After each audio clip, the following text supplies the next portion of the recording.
The clock struck midnight in Richard Kane's small Chicago home, its steady ticking the only sound in the suffocating silence. He sat hunched over his desk, staring at the life insurance policy spread before him. The bold numbers, $2.5 million, glared back at him, mocking his restless mind. His fingers tapped the table, matching the rhythm of the clock. He was drowning in debt. Gambling, bad investments, and impulsive spending had turned his once comfortable life into a nightmare. His creditors weren't just calling, they were threatening. But this policy, this one document, was his way out. It wasn't just a piece of paper, it was salvation. Laura, his wife of 6 years, had signed the policy just days ago, trusting him as she always did. She had no idea of the dark thoughts brewing in his mind. Richard's hands trembled as he poured himself another glass of whiskey. The amber liquid swirled like the chaos in his head. "Accidents happen all the time," he muttered under his breath, his voice barely a whisper, especially on weekend trips to the cabin. The plan was forming: a hike, a stumble, a tragic fall. It would look so natural, but could he do it? Could he kill the woman who loved him more than anyone else in the world? The clock struck 12:30. Richard stood, draining his glass. He stared at the insurance policy one last time before folding it neatly and sliding it into his desk drawer. The decision had been made. There was no turning back now. Sunlight streamed through the kitchen window, casting a golden glow on Laura as she flipped pancakes. Her laugh filled the room as she recounted a funny story from work. Richard leaned against the doorframe, forcing a smile. She looked so carefree, so happy. It almost made him hesitate. Almost. "Breakfast is ready," she chirped, placing a plate in front of him. "Looks delicious," he said, sitting down. His voice was calm, his demeanor relaxed, but inside his thoughts raced. "I was thinking," he began casually, cutting into his pancake, "how about we take a weekend trip to the cabin? It's been so long since we got away." Laura's eyes lit up. "That sounds perfect. Just the two of us?" "Just us," he said, his tone soft but calculated. The rest of the day was a blur of preparation. Richard showered her with attention, taking her out for lunch, helping her pack, even surprising her with a bottle of her favorite wine. "You've been so sweet lately," Laura said as they loaded the car. "It feels like old times." Richard smiled, but his grip on the suitcase tightened. If only she knew what was coming. The road to the cabin was lined with dense trees, their branches intertwining to form a tunnel of shadows. Laura sang along to the radio, her voice light and cheerful. Richard gripped the steering wheel, his knuckles white. When they arrived, the cabin stood exactly as they had left it, small, rustic, and utterly secluded. The nearest neighbor was miles away. "This place never changes," Laura said with a smile, stepping out of the car. Richard forced a grin. "That's why we love it." As night fell, Richard suggested a hike. The moon was bright, casting an eerie glow on the forest floor. Laura hesitated. "It's so late. Do you think it's safe?" "Of course," Richard said, his tone reassuring. "I'll be with you." They set off, their flashlights cutting through the darkness. The forest was alive with sounds: crickets chirping, leaves rustling, the occasional snap of a branch. Richard walked behind Laura, his eyes fixed on the trail ahead, but his mind was elsewhere. They reached the cliff sooner than he expected. The view was breathtaking, the river below glistening in the moonlight. Laura stepped closer to the edge, marveling at the sight. "It's beautiful," she said, turning to him. Richard's heart pounded, his hands clenched into fists. This was it. The night air felt colder on the cliff, as if the forest itself sensed the weight of what was about to happen. Laura stood at the edge, her arms stretched wide as she let the breeze kiss her face. "It's perfect here," she said, turning back to Richard. "I'm so glad we came." Richard nodded, his throat dry. His heart raced, each beat echoing in his ears like a drum.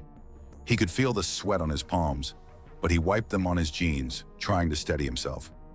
"I love you," he said softly, stepping closer. "I love you too," Laura replied, her smile genuine, her eyes trusting. For a moment, Richard froze. His mind screamed at him to stop, to pull her away from the edge and forget this insane plan. But then, the image of the $2.5 million flashed in his mind. His debts, the threats, the suffocating pressure. His hands moved before he could second guess. They found her shoulders, and with one swift, forceful motion, he shoved her. "Richard!" she screamed, her voice piercing the night as she stumbled backward. Her arms flailed, grabbing at nothing but air. Time slowed. Richard watched, his breath caught in his throat, as Laura's body disappeared over the edge. Her scream was cut short by a loud splash below. Then, silence. The rushing river carried away all sound, leaving only the soft rustle of the wind. Richard staggered back, his chest heaving. His hands shook as he stared at the empty space where she had stood. It was done. But instead of relief, dread began to creep in. The next morning, Richard stood in the cabin, rehearsing his story. He would call the police. He would tell them it was an accident, a tragic fall during a late-night hike. He practiced the tone of his voice, the right amount of panic and sorrow. When the authorities arrived, Richard played the part of a devastated husband. His tears fell freely as he described Laura's fall. "I tried to grab her," he said, his voice trembling, "but it was too late. The officers searched the area, but the river was swift and deep. After hours of looking, they called off the search, assuming her body had been carried downstream." Richard returned to Chicago as a grieving widower. Friends and family offered their condolences. He accepted them with a hollow expression, his performance flawless. But at night, alone in the house, he couldn't shake the feeling that something was wrong. It started with a letter. A plain white envelope appeared in the mailbox one morning, addressed to him in familiar handwriting. He froze as he opened it. The note inside was short, but the words hit him like a freight train. "I know what you did." Richard's hands trembled. The handwriting was Laura's. He knew it as well as his own. His heart raced as he scanned the street, searching for anyone watching. But the street was quiet, empty. He convinced himself it was a cruel prank. Someone must have known about the policy, about her death. But as the days passed, more letters arrived. Each one was more detailed, recounting memories only Laura could know. One even smelled of her favorite perfume. "Impossible," Richard whispered to himself one night, staring at the pile of letters. "She's dead. She has to be dead." But deep down, doubt began to gnaw at him. Then came the whispers. At first, Richard thought it was his imagination. Late at night, as he lay in bed, he would hear his name. "Richard." The voice was soft, almost melodic. He sat up in bed, his heart pounding, but the house was silent. The next night, it happened again. This time, it was closer. "Richard, why?" He bolted upright, his eyes scanning the dark room. "Who's there?" he shouted, but there was no answer, only the creak of the floorboards. He began to hear footsteps at odd hours, shadows moving in the corners of his vision. He told himself it was stress, guilt playing tricks on his mind. But the feeling of being watched never left him. One night, as he turned off the bathroom light, he saw her reflection in the mirror. Laura, standing behind him, her face pale, her eyes filled with sorrow. He spun around, but the room was empty. "Get it together," he muttered, gripping the sink. But the fear was consuming him. Rain lashed against the windows of Richard's house as thunder rumbled in the distance. He sat in his living room, clutching a whiskey glass with trembling hands. His mind was unraveling, piece by piece. The letters, the whispers, the fleeting glimpses of Laura's face. He couldn't escape her. As the clock struck midnight, a loud knock echoed through the house. Richard froze, his heart pounding. Who would visit at this hour? The knock came again, louder this time, more insistent. His stomach churned as he approached the door. With every step, the floor creaked beneath him, the sound amplified in the silence of the house. He opened the door slowly, the hinges groaning in protest. Standing there, soaked from the rain, was Laura. Richard stumbled back, his glass shattering on the floor. His breath hitched as he stared at her. She looked just as she had the night she died. Her hair damp, her clothes clinging to her body, her eyes cold and unyielding. "Hello, Richard," she said, her voice calm, almost sweet. This can't be," he stammered, gripping the doorframe for support. "You're dead." She stepped inside, her wet shoes leaving dark prints on the wooden floor. "You thought I wouldn't survive, didn't you?" she said, her tone chilling. Richard backed away, his heart racing. How are you here?" Laura tilted her head, a faint smile playing on her lips. "You should know by now, Richard. You can't escape the truth." Before Richard could respond, the sound of footsteps filled the house. Two detectives emerged from the shadows, their faces grim. "Richard Kane, you're under arrest for attempted murder," one of them said, stepping forward with handcuffs. "What? No! This isn't real!" Richard screamed, trying to back away, but there was nowhere to go. Laura reached into her jacket and pulled out a small recording device. She pressed play, and Richard's voice filled the room. "I'll push her over the cliff. It'll look like an accident. No one will ever know." Richard's face turned pale.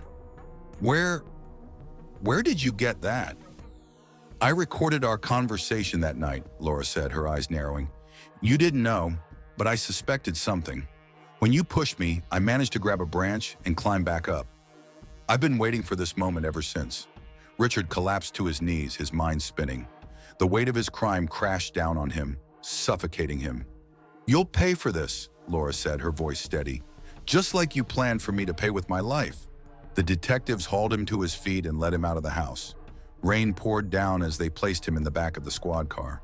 The courtroom was filled with tension as Richard sat at the defendant's table, his hands shackled to the arms of his chair.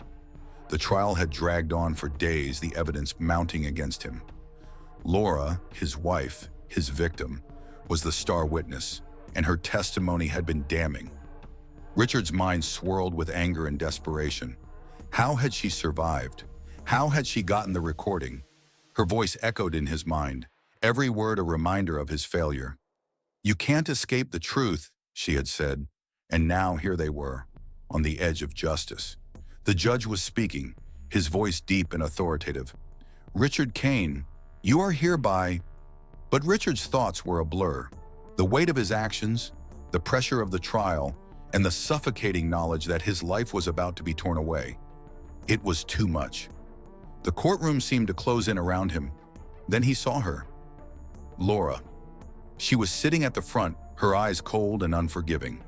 Her once bright eyes now seemed as dark as the pit of hell, and every time they met his, a wave of panic surged through him. He couldn't breathe.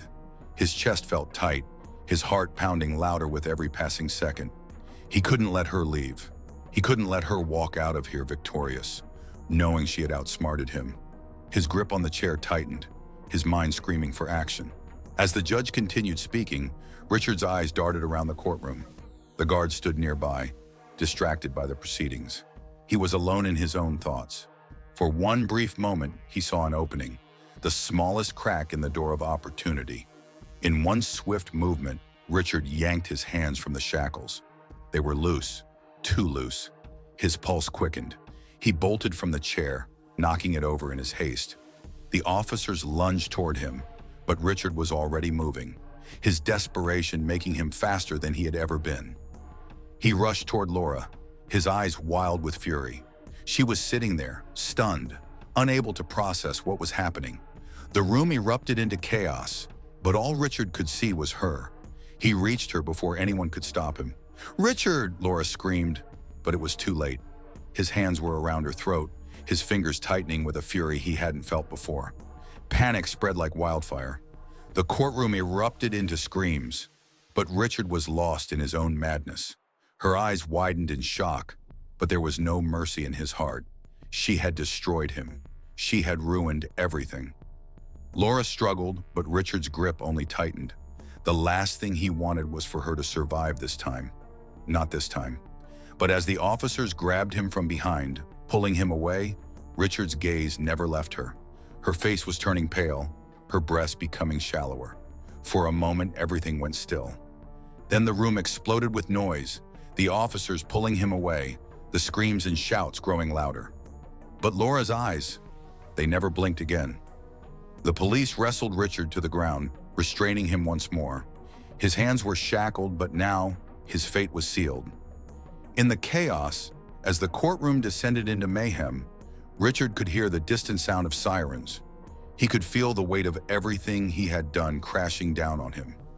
This time, there would be no escape. He was dragged out of the courtroom, but it was clear. He had won the final act. He had taken control one last time. But deep inside, he knew it was over. The whispers were louder now, the guilt unbearable. He had killed her twice, and now the silence that followed was deafening. The courtroom fell silent as Laura's body was carried out, and Richard's trial was over. The final sentence had been delivered.